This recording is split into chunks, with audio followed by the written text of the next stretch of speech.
Hi hello welcome to my channel mom and Sons kitchen. Today నేను గుత్తొంకాయ curry ఎలా తయారు చేసుకోవాలో చూపించేస్తానండి.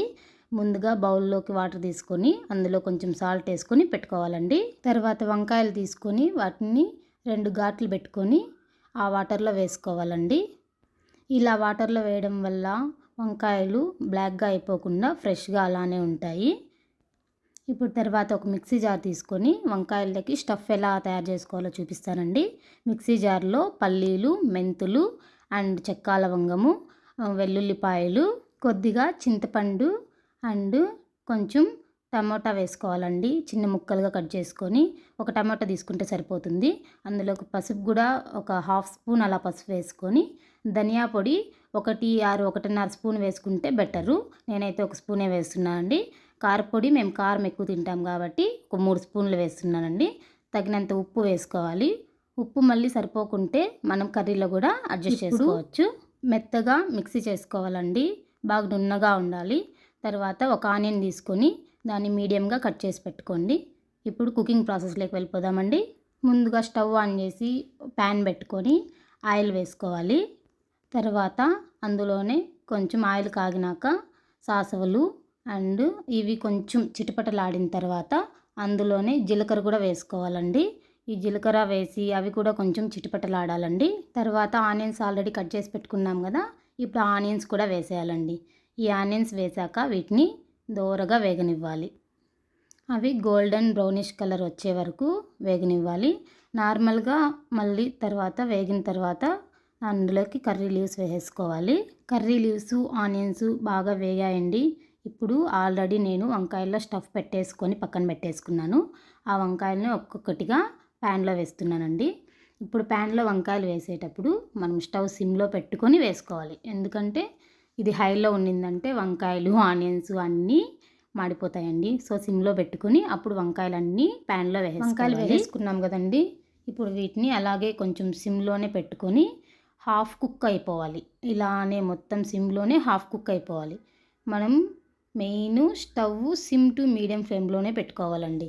వంకాయలు హాఫ్ కుక్ అయ్యే వరకు సిమ్ టు మీడియం ఫ్లేమ్లోనే పెట్టుకొని అడ్జస్ట్ చేసుకుంటూ వంకాయలను అటు ఇటు తిప్పుకుంటూ పెట్టుకోవాలి. ఈ వంకాయలు మెత్తగా అయ్యే వరకు కదుపుకుంటూ అప్పుడప్పుడు క్లోజ్ చేసి లిడ్ని పెట్టుకోవాలి.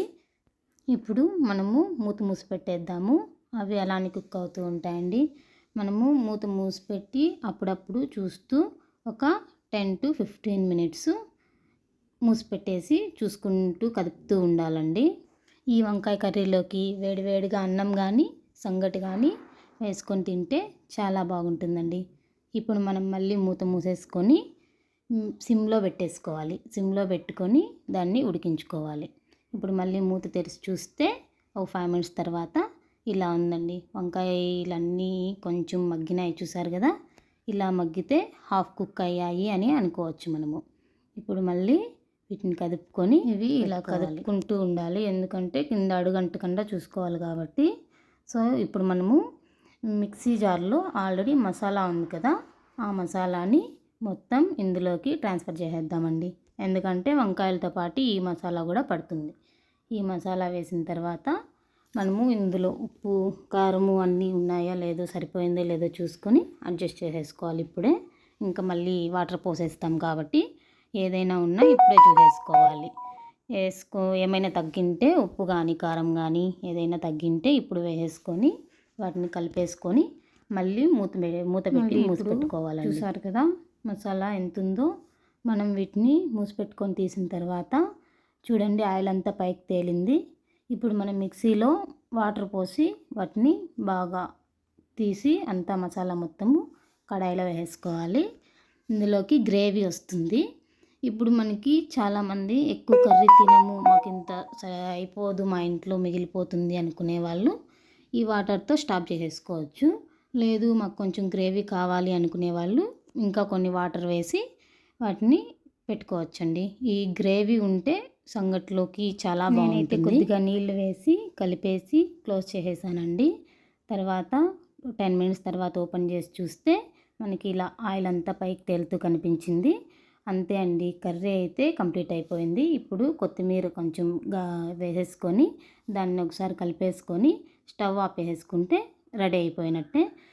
స్టవ్ ఆపేసిన తర్వాత ఓ 10 మినిట్స్ లిడ్ క్లోజ్ చేసేసి పక్కన పెట్టేసుకోండి. ఇంతే అండి, ఎంతో టేస్టీగా ఈజీగా ఉండే గుత్తొంకాయ కర్రీ రెడీ అయిపోయింది.